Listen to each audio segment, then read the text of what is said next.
doctor, what's the condition? Pray to God. এখন বাঁচে কিনা সন্দেহ। Never! No, no, doctor!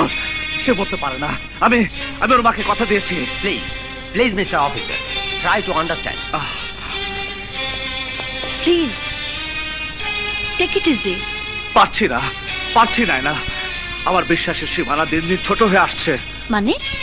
আচ্ছা না, ওই বোবা ছেলেটা যে আমাদের সাক্ষী হয়েছে সে কথা তো তুমি জানো। হ্যাঁ। তুমি তো সাক্ষীর ভিত্তিতে ছোটর অ্যারেস্ট ওয়ারেন্ট এনেছো। হ্যাঁ। যে কথা তুমি আমি ছাড়া কেউ জানে না সে কথা ছোটর ভাই নানা কি করে জানলো? কি বলতে চাও তুমি? বুঝতে পারছো না? বুঝতে পারছো আমি কি বলতে চাইছি? হ্যাঁ, তুমি কি আমাকে সন্দেহ করছো? আমি জানি না, আই ডোন্ট নো, আমি জানি না কাকে বিশ্বাস করবো আর কাকে করবো না, আমি জানি না। I am sorry. এ তুমি কি বলছো? আমি একজন বিচারক, হাসপাতালে গিয়ে একজন রোগীর জবানবন্দি নেওয়াটা আমার উচিত হবে না। স্যার, বোবা ছেলেটার অবস্থা খুব খারাপ।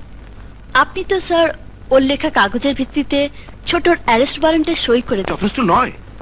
গলায় আঘাত পাবার পর বোবা এখন কথা বলতে পারছে স্যার। বলো কি?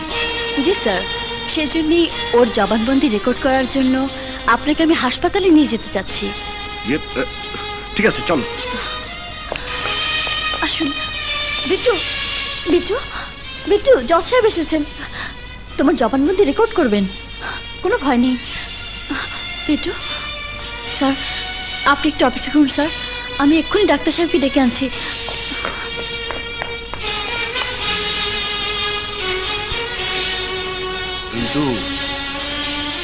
বিল্টু, তোমার গলা দিয়ে নাকি কথা বেরোচ্ছে? জি স্যার, আমি সব কথা খুলে বলতে চাই। কি দরকার কথা বলে?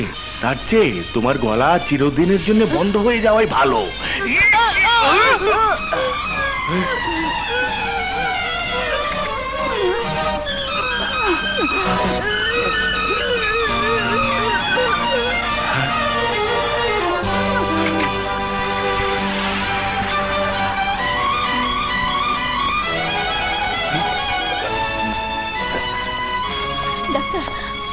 ডাক্তার, যত দ্রুত সম্ভব ওর জ্ঞান ফিরিয়ে আনুন।